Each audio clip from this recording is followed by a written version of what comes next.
une région inspirante, une net stock de belles places.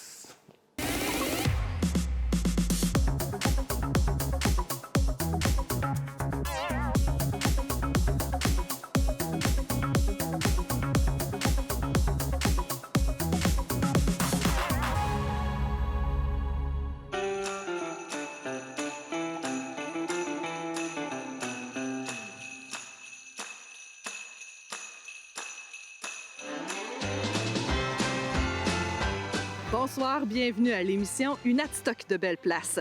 La neige est bel et bien installée sur notre territoire et qui dit neige dit ambiance des fêtes.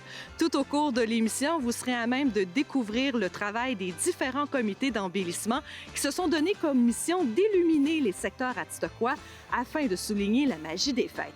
Et pour tout de suite, nous nous trouvons à Sacré-Cœur-de-Marie puisque notre prochain invité réside dans ce secteur depuis plusieurs années. Amoureux du rouge et du noir, M. Denis Courchaine se démarque des autres artistes peintres grâce à son jeu d'ombre et de lumière. Faisant partie de la grande famille de l'Institut des arts figuratifs, dans laquelle très peu de peintres réussissent à y adhérer, M. Courchaine peaufine son art en faisant évoluer ses différents sujets. Bref, voici le reportage réalisé avec ce créateur qui fait partie de notre émission consacrée au volet artistique.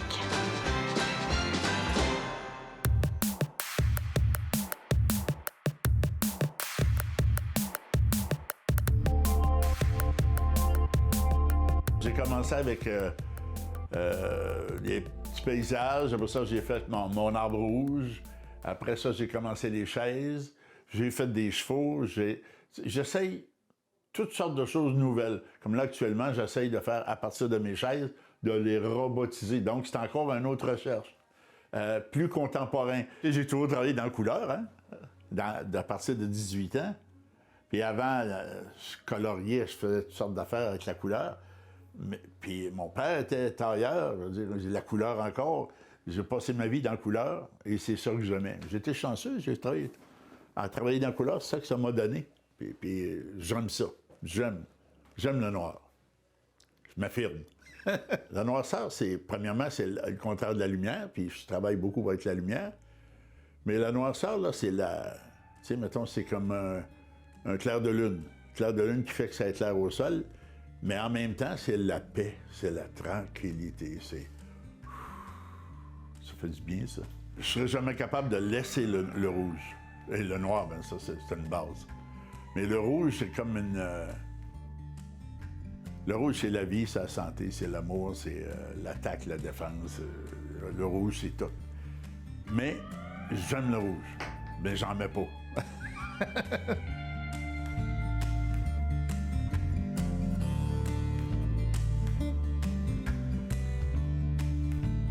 J'ai surpris une de vos conversations avec un autre artiste. Vous lui donniez le conseil suivant: ne pas s'attacher à l'œuvre. Oui.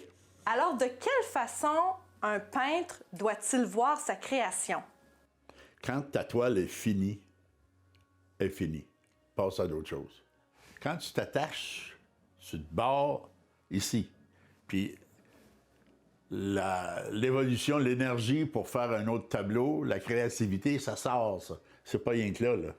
Puis, si tu gardes ta toile, tu t'empêches de t'évoluer, de grandir pour aller faire d'autres choses. Fait que, aussitôt qu'elle est faite, regarde là, tu peux le mettre une journée ou deux, mais après, autre là, va-t'en. Puis, en l'enlevant, ça va te donner une rage de vouloir en avoir un autre aussi belle ou encore plus belle. Ou encore mieux, comme à ton goût à toi, là.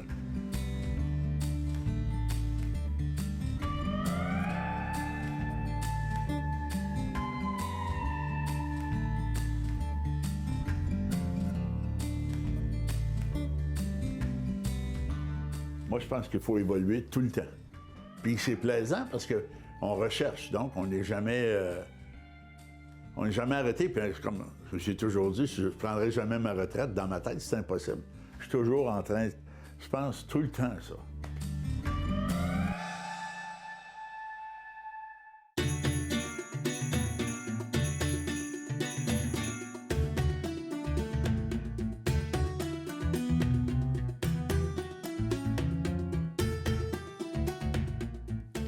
Le prochain artiste habite dans le secteur de Saint-Daniel, au pied du mont Hadstock, endroit idéal pour partir à la chasse de branches d'arbres afin de confectionner par la suite ses bâtons pèlerins.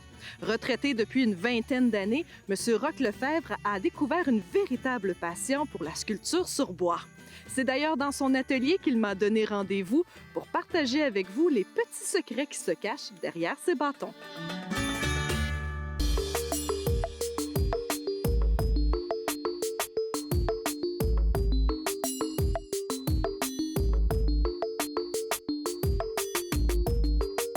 Le bâton comme tel, c'est le plus vieil outil du monde. Hein. Quand l'homme s'est levé debout, il s'est appuyé sur un bâton. Il est venu au monde avant la roue, le bâton. À partir de ça, le bâton, aujourd'hui, on s'en sert pour un paquet de choses. Des bâtons de hockey, des bâtons de golf. Je me suis mis des repères ici pour identifier où je vais mettre ma poignée. La ganse va être ici. Il y a certaines décorations qui vont être ici. On peut personnaliser le bâton vers environ cet endroit-là ici. Pour faire mon bâton, j'utilise le bois qui en majorité, c'est de l'érable. Le bois d'érable, parce que c'est un bois dur, ça me permet d'aller chercher le détail dans ma pyrogravure et dans la sculpture. La couleur qu'on voit là, c'est uniquement le feu. Alors là, ça dépend de la pression qu'on met sur le pyrograveur ou où on passe le feu avec la torche. Il n'y a aucune teinture dans ça. C'est le bâton qui vieillit. Alors, je voulais insérer quelque chose qui était quand même vivant, ou qui avait déjà eu une vie. Alors, il y a l'os, qui est définitivement une sorte d'ivoire. Et puis, c'est de la peaufiner, la sculpter, puis l'insérer dans des bâtons.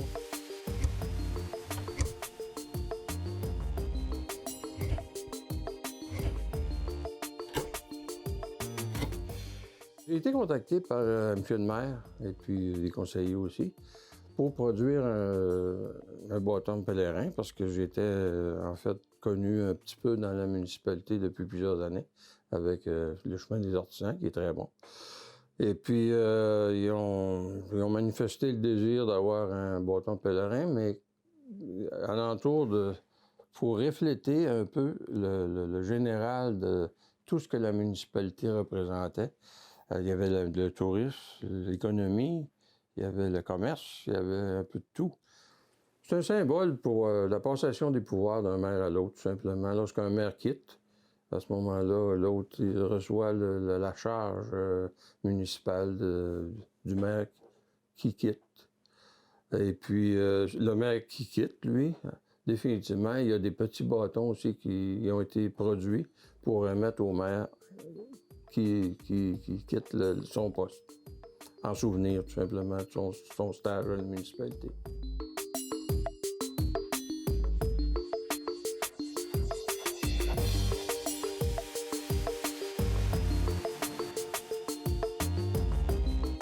Quel est votre plus grand souhait? Bien, ça serait d'avoir quelqu'un qui s'intéresse à la pérennité du bâton pèlerin, pas du bâton du pèlerin, le bâton pèlerin. C'est quelque chose qui se transmet, qui veut dire quelque chose, qui est significatif. On peut produire une vie d'une personne sur un bâton, là, avec simplement des symboles.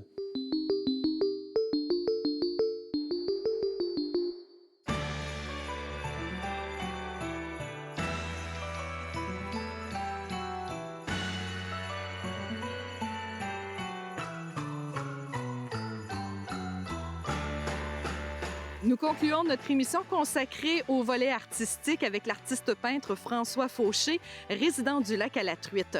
Surnommé le père du vibrationnisme, M. Fauché travaille continuellement son art.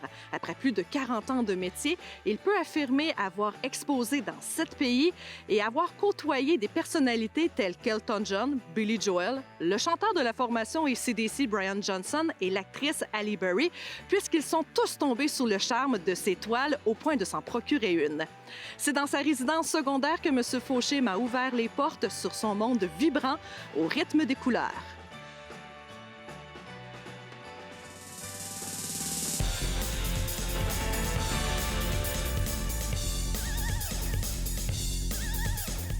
Au départ, j'étais peintre paysagiste, puis en peignant à l'extérieur, par temps froid, je me suis mis à trembler et ça donnait des petits coups de pinceau de travers dans le tableau. Et suite à ça, j'ai déformé volontairement en atelier pour arriver, après 5 ans, au vibrationniste que je présente aujourd'hui.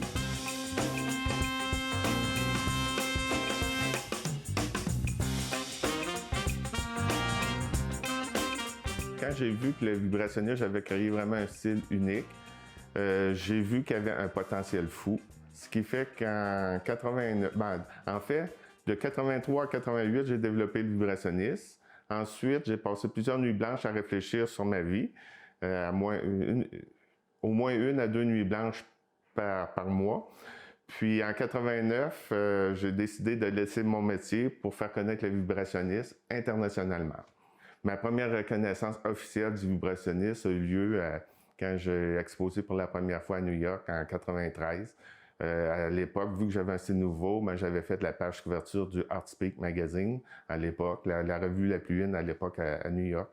Puis pour moi, la page couverture et un article sur le vibrationniste, pour moi, c'était extraordinaire. Là, j'ai dit, hein, j'ai créé le style, j'ai créé le mot. Enfin, il est reconnu par un critique d'art renommé.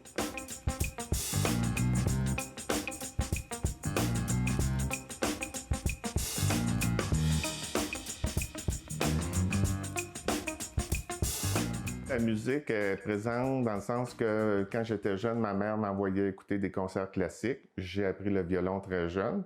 Il y avait un piano chez moi et mes 2 sœurs jouaient du piano. Donc, j'ai eu une enfance vraiment dans la musique. Par contre, aujourd'hui, à partir de 12 ans, je me suis mis à écouter le rock de ma sœur, ce qui fait qu'aujourd'hui, je préfère peindre les instruments classiques tout en écoutant de la musique rock. Donc, j'écoute du rock dans mon atelier à temps plein.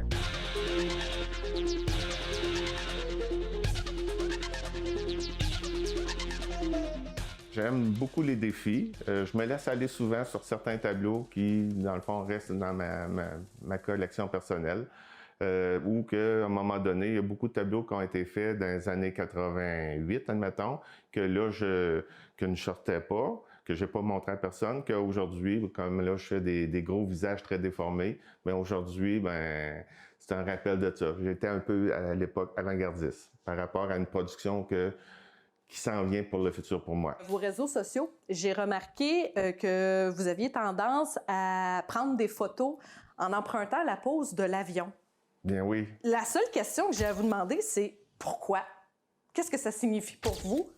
En fait, je pense que la première fois que j'ai fait l'avion, ou du moins de ce que je me souviens, c'est que j'étais à Paris en 90, puis à un moment donné, j'étais à la deuxième arche de triomphe, à la Défense. Puis j'avais fait l'avion face à Paris. Puis finalement, ça a toujours resté. Puis je l'ai refait quelques fois, mais à un moment donné, avec la vie d'artistique puis tout, je me suis mis à le faire. Puis ce qui est le fun, c'est que quel que soit avec qui tu fais l'avion, tu es une dizaine, si tout le monde le fait en même temps, tout le monde a un beau sourire.